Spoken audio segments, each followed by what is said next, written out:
हत्या करके तीनों लोगों पर अधिकार किया है। मैं हिरण्यकश्यपु अपने भ्राता की हत्या का प्रतिशोध लूंगा।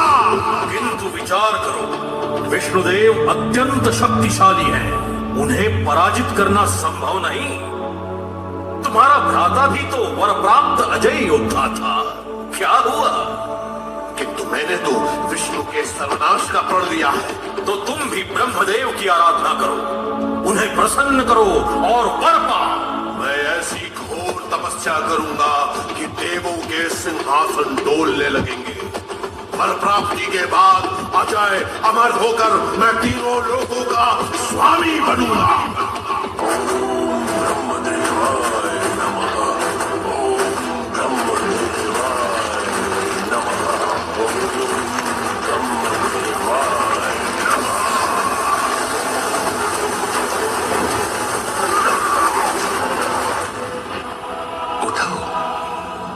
कश्यप पुत्र हिरण्यकश्यपु। सृष्टि के रचयिता हिरण्यकश्यप का शत शत प्रणाम। मैं तुम्हारी तप से प्रसन्न हुआ वत्स। मांगो, क्या वर मांगना चाहते हो? सब कुछ। हे ब्रह्मदेव, मुझे वरदान दीजिए कि आपकी रचना से जन्मे इस सृष्टि के किसी भी जीव से मेरा वध ना हो, चाहे वो देवता हो, मानव हो या कोई पशु क्यों ना हो। ना मैं दिन में मरूं और ना रात में। मेरी मृत्यु ना घर के भीतर हो और ना घर के बाहर। तथास्तु।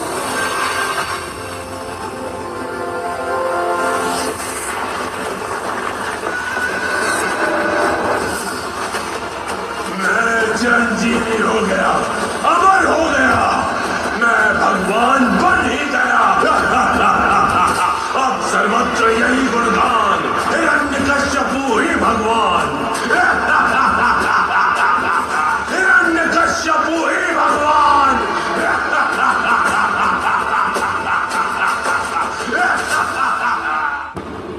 सावधान कायर देवताओं,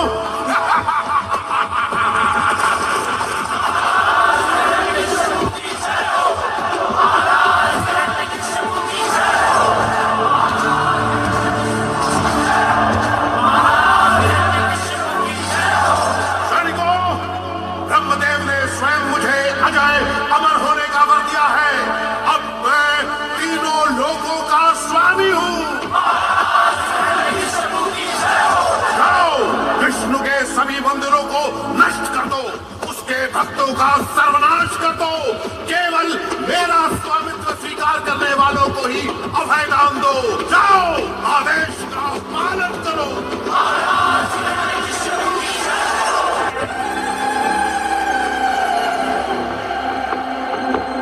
घोर अंधेरे से आग उगी, मौन से आवाज उठी। लगी घंटी की लड़िया है बजी, और तेरे से आग उगी, मौन से आवाज उठी। मौत को जब प्यास लगी, घंटी की लड़िया है बजी। बहुत हो चुका उस विष्णु का गुणगान। आज से मैं ही तुम्हारा एकमात्र भगवान हूँ। विष्णु भक्ति की एक आवाज फिर भी सुनाई दी। वो आवाज थी भक्त प्रहलाद की। देवाय नमः। आओ सुनो हरि की गाथा। वही खुशी वही है आशा। हर एक प्राणी उन्हीं पे निर्भर, चले ये जग उन्हीं से सारा। कहो क्या है हरि की बातें, कितनी मिथ्या कितनी है सच्ची। हमको सब इसमें तो हमसे ना छुपा। तुम कहते वो है हर जगह, वो दिखता ही ना तो है कहाँ।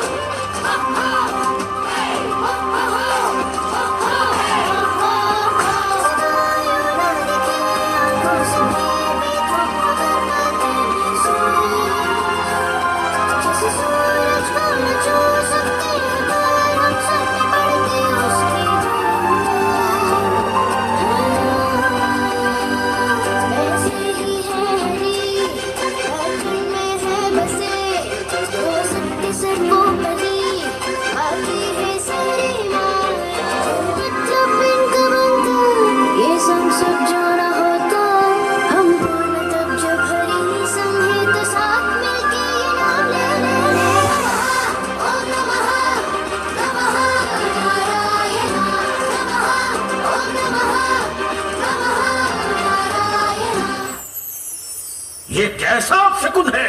तुम्हारा अपना ही पुत्र विष्णु की उपासना कर रहा है। ये तुम्हारे हित में नहीं। कहीं ऐसा ना हो यही बालक कल तुम्हारे काल का कारण बने। मेरे पुत्र, मुझे सच सच बताओ, ये तुमने कहां से सीखा? पिताश्री, जो मैंने कथन किया वो सत्य है। इसमें असत्य का अंश भी नहीं है। मुझे पता है विष्णु ही हमारे रक्षक हैं। मूर्ख बालक, तुम मेरे राज घराने पर कलंक हो। उसके कारण मेरे भाई का मृत्यु हुआ। तुम अपने शत्रु के गुण कैसे गा सकते हो? तुम्हें इसका दंड जरूर मिलेगा। प्रहलाद जी ने कहा, दैत्यराज, अरे ब्रह्मा से लेकर चर तक जितने बलवान हैं, जिनके बल से बलवान है, उन्हीं भगवान का मैंने आश्रय लिया है। हिरण्यकश्यप पैर की चोट खाए हुए सांप की तरह फुफकारने लगा। अरे अधम, अरे दुर्वनी, अरे मूढ़ बुद्धि, अब स्पष्ट हो चुका है, कोई दोष ना दे, मैं अपने हाथ से इसको मार रहा हूँ। प्रहलाद जी को किंचन मात्र भय नहीं है। प्रहलाद जी को कोई भय नहीं, क्योंकि पता है कि मेरे प्रभु सब बलों के बल। 5 वर्ष के पुत्र को अपने फेंक दिया खाई के नीचे। आई एक बिना खरोच उसे हरि जाप करे वो आंख नीचे डसवाया फिर सर्पों से, लेकिन विष भी हुआ प्रभावहीन हुए निष्फल सारे अस्त्र शस्त्र भी मति भंग की उड़ी नींद। जब जतर हुए थे विफल सभी, तब याद किया होलिका को। आया था वर जिसने ब्रह्मा से अग्नि से राधन शक्ति हो। वो बैठ गई जल्दी चिता मिले गोद में भक्त प्रहलाद को। वो पर गिनता उसका बंडोना पर जब रहा हरि नाम को।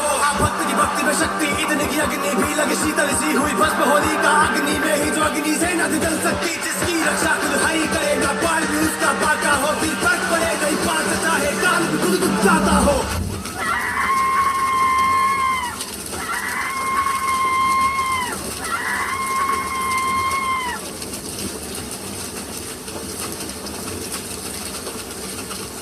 ये अब भी जीवित है। इसके कारण मेरी बहन मर गई। मैं इसे नहीं छोड़ूंगा। इसे दरबार में हाजिर करो। अब मैं ही इसे मृत्यु दंड दूंगा।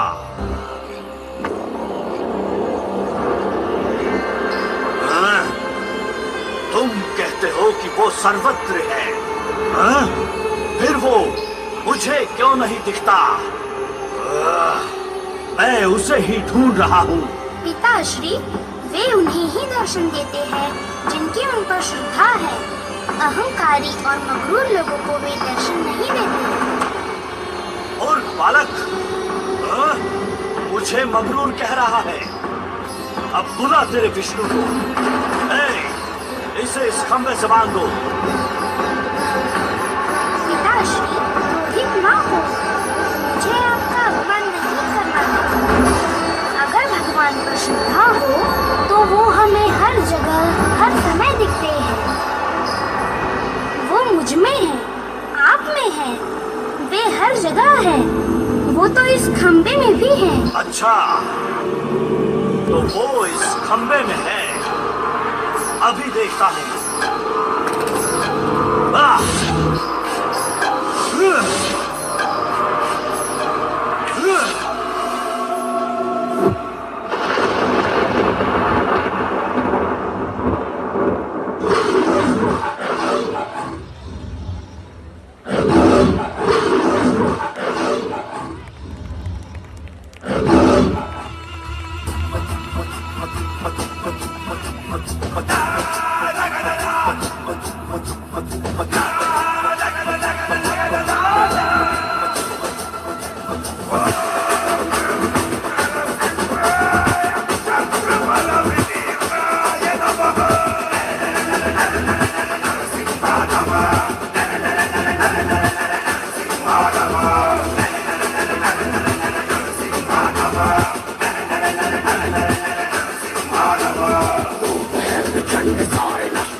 तो मर गए में भी ये सुर्ख यहाँ बह रही खराब खाल नदी नदी नदी नदी नदी नदी